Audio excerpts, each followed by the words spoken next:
Hello, youth culture. It's good to see you. You probably have no idea who this is. My name is Justin, and I know I look like half of a bank robber and half of like a bank teller with this funny looking cardigan. I don't know, but we're so glad that you're here. I'm in public places, so we're wearing a mask to stay as safe as possible. But I'm so excited to have this conversation with you today. We're talking about the reality of the fact that it is okay to not be okay. It is okay to not be okay. And I have a conversation with a friend today that you are going to love. You're going to hear from Ellie Waters. She's amazing. But before we cut to that conversation, I want to share this scripture with you really, really quickly. It's Isaiah chapter 41, and I believe it's verse 10. It says this: "There's no need to fear, for I'm your God. I'll give you strength. I'll help you. I'll hold you steady, and I'll keep a firm grip on you." And I love this because it talks about there's no need to fear. I'm going to give you strength. I'll keep you steady. I'll hold firm on you, because I think there's a reality to the fact that if God says there's no need to fear, it's because fear is normal. There's going to be moments where you're afraid. There's going to be moments where you feel weak. There's going to be moments where you feel helpless. So God will give you strength. There's going to be moments where you feel shaken. You feel out of sorts. So God will hold you steady. We're not here to be perfect. We don't need to be perfect. Jesus is perfect, and he loves us, and he cares for us. So I can't wait for you to hear this conversation with Ellie Waters. It is okay to not be okay. Check out this conversation. Hi, my name is Ellie Waters. I'm 16 years old. I'm a junior in high school, and I'm a part of the youth culture in Los Angeles. Yes, you are. Exciting fact about you. Let's see. First of all, I have to apologize that we have to keep you masked up today, but we're trying to stay as safe as possible. Yeah. We are matching. We did not plan this, but that's how God works sometimes. Ellie, what did you eat for breakfast this morning? Just curious. Okay, this morning I tried to find a nutritious breakfast, to start your day. Breakfast is the most important meal. Fair enough. But there were cupcakes on the table that were calling my name, and I did eat 2 of them because they were different flavors. For breakfast? Okay, it was the first thing that I ate that day. All right. Yeah. Breakfast. Yeah, so break the fast. Yeah. Counts. We're with you. They were 2 different flavors. I had to try both of them. We're having a conversation this week about mental health. And more specifically this week, we're talking about how it's okay to not be okay. So Ellie and I are going to walk, we're going to talk, and hopefully it's going to be amazing. Ellie, has there been a moment in your life where you've actually been, if you're honest with yourself, I've not been okay. I've struggled. I haven't been well. Yeah, there's a lot of moments in my life where I'm thinking about myself, like, am I okay? Do I need help right now? Is this like normal for me to be feeling like this? But I think back on one particular summer. It was 2 summers ago, and I was going through a lot at that time, but I didn't realize that I wasn't okay. Wow. Because the things that were going on, it wasn't all at once. It was just like, it kept on piling up. So when it just got to the point where I had so much emotion in me, I didn't know if I was okay. I remember feeling like I was alone. Okay. And I had nobody to talk to. I had no friends. I didn't even want to talk to my family, which is very not normal for me. Yeah, you have the greatest family in the world, of course. And I just kind of looked back and I thought, like, who am I? Like, what? This isn't me. This isn't who I am. This isn't how I normally act. Wow. Okay, so you feel isolated, you feel alone, you probably are questioning, like, what is going on with me? Because you're the most happy, bubbly person in the world, which is incredible. And then all of a sudden you're like, wait, okay, I don't know if I'm even myself right now. Yeah. What was it like? How did that make you feel? How did even that realization of, I don't know if I'm okay, how did you handle that? What were you feeling there? Well, it was really scary to admit that I wasn't okay. Wow. It took me a long time because I just kept pushing the emotions down. I was like, don't face it. You're fine. You're overreacting. Yeah. And so it took me a very long time to admit that I wasn't okay. But when I did, it was scary because, you know, it's something that I didn't recognize. It was abnormal for me. Yeah. So yeah, I was scared and confused. Yeah. And it's hard sometimes to admit that we're not perfect. Yeah.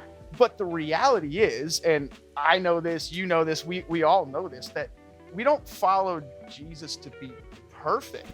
It's impossible. Yeah. No one's perfect, yet I think we all have that moment where we want to hide things. We want to push things down.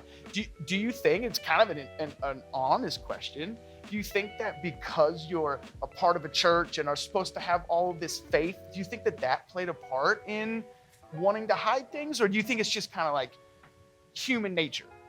I don't want to put words in your mouth. Sorry. No, I think it was definitely a mixture of both. Yeah. Because growing up, you know, I'm a pastor kid. Right. I, you know, attended every single thing involving church, you know. And I did feel a lot of pressure, like, why isn't God talking to me? Am I supposed to like know how to do this and that because I've grown up in church my whole life? Yeah. Am I supposed to know how to talk to God? Am I supposed to know how to pray? Like this and that. Like I shouldn't be feeling this way. I should know how to talk to God about it. Wow. But in reality, like it's hard and it's scary. Sometimes you just don't know. Like, and I think that with that pressure, it makes it harder because you don't want to show your emotions more. You don't want people to know that you're not okay. I can relate with you so strongly.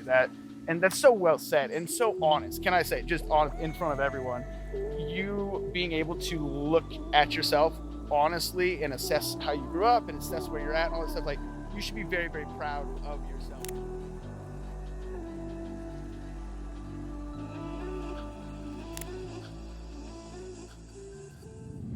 You've been through a lot, you've experienced a lot, you had these moments where you felt isolated, that you kind of dealt with this pressure of feeling the need to be perfect all the time and keep it straight.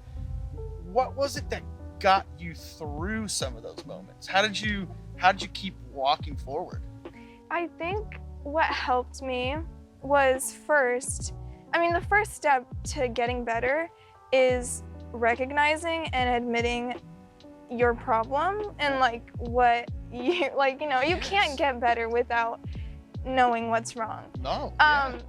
So I think that was obviously step number one, but but what helped me most was talking to people I trusted. Okay. Which it was hard, you know, you don't always know what to say. Like I mean, you really don't know where to start, but opening up to people that I know I trusted and God being one of those people, you know, I mean, it definitely helped me. Just getting it out there and realizing that I'm not alone and I'm not abnormal for feeling the way I feel. That's awesome. Okay, so I am a pastor, so I you know, was there a Bible verse? Was there something that you held on to? Maybe a song or a quote from somebody, something along those lines? Yeah, so a scripture that I kept coming back to, I believe it's Psalms 46:5.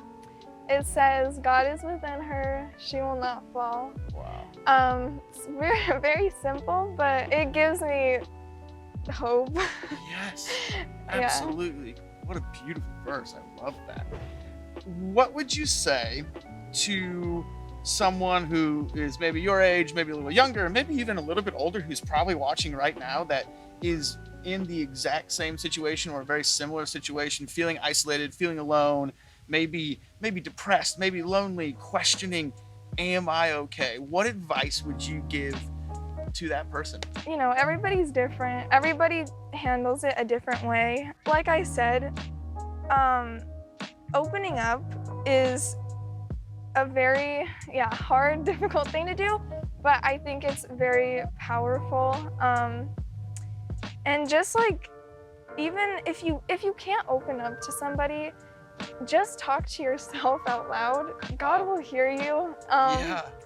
And even that helps me. Like, saying it out loud, how I feel, I think that helps me a lot to, just like know what I'm feeling. I believe in that wholeheartedly, even just like talking to yourself, talking to God. Sometimes prayer is like, it's not all it's like complicated, chalked up to be. Sometimes prayer is almost like talking to yourself and going, God, I know you're listening, I know, And I think most people, I think like a prayer has to be like some sort of special thing, you know?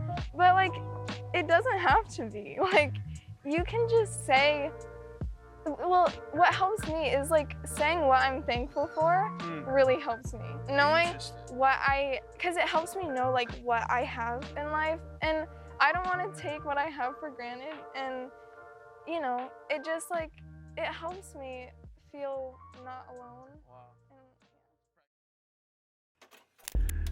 Hey, the bank robber's back. I hope that you enjoyed that conversation. I hope that you were encouraged. Ellie is unbelievable. She's amazing. And so are you. Can I just say, based on the conversation that we just had, if you find yourself feeling like you don't even know how to assess your feelings, you find yourself wondering, you find yourself hiding, you find yourself even, she talked a lot about not acknowledging or suppressing emotions. Can I encourage you, and can I implore you almost to reach out to somebody, to let someone in your world know how you're doing and how you're feeling? Or will you reach out to us? You can DM us on our Instagram profile at Churchome Youth. We have this amazing tool called Pastor Chat. We would love, love, love to talk with you, pray with you, do our best to answer questions, and help you keep your mask on your face, because that is a problem that we are all facing in this world. God, we love you, youth culture, so, so much. You're amazing. And thank you for joining us this week, and we will see you right here very, very soon. Bye.